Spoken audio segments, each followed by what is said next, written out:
Live from NPR News in Washington, I'm Louise Schiavone. El Salvador's President Nayib Bukele is expected to meet with President Trump in Washington today. His country is now a key player in the Trump administration's tough line on people in the United States without legal status. Manuel Rueda has details on the primary issues involving the visit. In March, El Salvador took in more than 200 Venezuelan migrants who were accused of being gang members and were deported from the U.S. in an expedited and controversial fashion. Bukele put them in a notorious prison known as the Secot. There have been more deportation flights like that since then, the latest on Sunday. During this visit, both sides might talk about how to expand those kinds of partnerships, including the possibility of sending some U.S. prisoners to El Salvador to be incarcerated there. Manuel Rueda reporting from Medellin, Colombia. In one high-profile case, the Trump administration has not yet provided a federal judge with additional information on a man wrongly deported to El Salvador. NPR's Chandalise Duster reports that's despite a Supreme Court order that the administration help return Kilmar Abrego Garcia to the U.S. NPR's Chandalise Duster has more. A Department of Homeland Security official wrote in a court filing on Sunday that there are, quote, no updates for the court on Kilmar Armando Abrego Garcia. A State Department official has said Abrego Garcia is, quote, alive and secure in El Salvador's terrorism confinement center. Justice Department lawyers also argued in a separate filing Sunday that a federal court cannot compel the executive branch to engage with the Salvadoran government to facilitate his return. NPR has reached out to Abrego Garcia's attorneys for comment. They previously said the government, quote, must act without further delay to ensure his safe return. Chandalise Duster, NPR News. A Pennsylvania man is in custody and charged with setting fire to the governor's mansion in Harrisburg early Sunday morning after the first night of Passover. The governor and his family were sleeping upstairs when the fire began. They were evacuated safely. From member station WITF, Jordan Wilkie reports. Authorities say the suspect, Cody Ballmer, jumped the 8-foot-tall wrought iron fence, evaded security, broke into the south wing of the mansion and used homemade incendiary devices to start the fire around 2 a.m. Sunday before fleeing.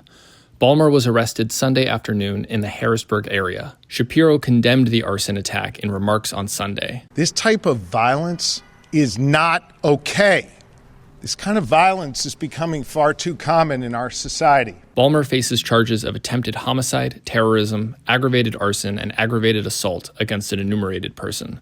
For NPR News, I'm Jordan Wilkie in Harrisburg. Lawyers for the Federal Trade Commission and Meta will be delivering opening statements today in a trial that's expected to last 2 months. Meta CEO Mark Zuckerberg and former Chief Operating Officer Sheryl Sandberg are set to take the witness stand. NPR's Bobby Allen has details. The case is centered on whether Meta's acquisition of Instagram and WhatsApp violated competition laws. Years before the purchases, Zuckerberg wrote in an internal email, quote, "It is better to buy than compete." The FTC says Meta became dominant only after competing unfairly to box out rivals and should be forced to break up Instagram and WhatsApp into separate companies. Meta says regulators approved the takeover of Instagram and WhatsApp more than a decade ago and that the FTC is punishing Meta for its success. Dozens of witnesses will testify under oath, including Zuckerberg, who is expected to take the stand for 7 hours. Zuckerberg has lobbied the Trump administration for the case to be dropped. It was originally filed during Trump's first term. Bobby Allen, NPR News. The sightseeing helicopter tour company whose chopper fatally crashed into New York's Hudson River last Thursday is shutting down operations immediately. The Federal Aviation Administration made the announcement Sunday.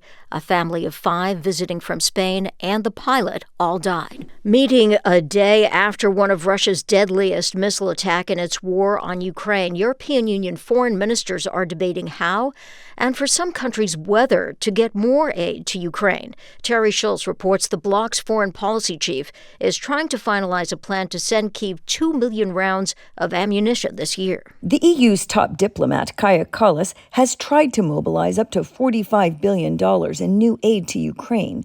But some governments, primarily those far from the front line of the war, haven't agreed. Now Kallas is aiming for the approval of more than $5 billion worth of artillery ammunition she says is available on the market and deliverable this year.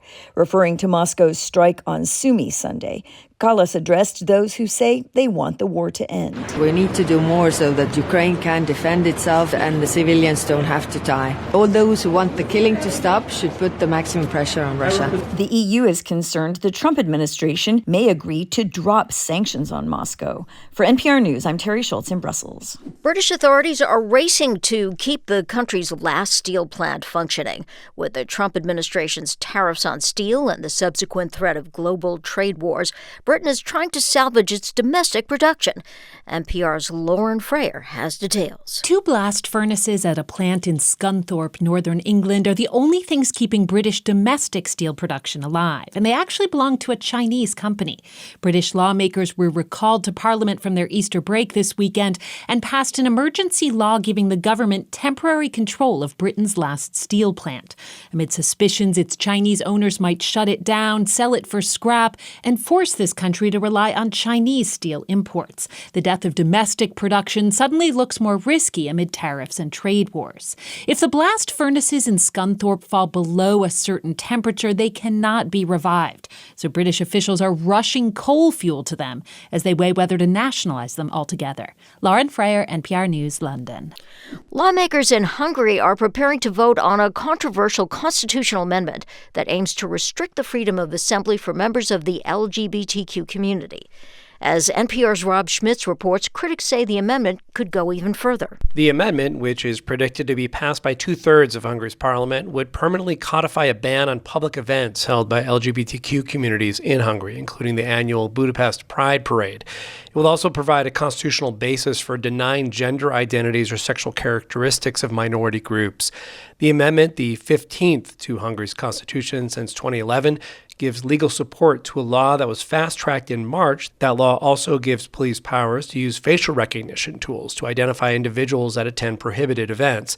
Legal experts say the law and the amendment violate Hungary's constitution and could be used to ban public assemblies by any group in the future. Rob Schmitz, NPR News, Warsaw. I'm Louise Schiavone, NPR News, Washington.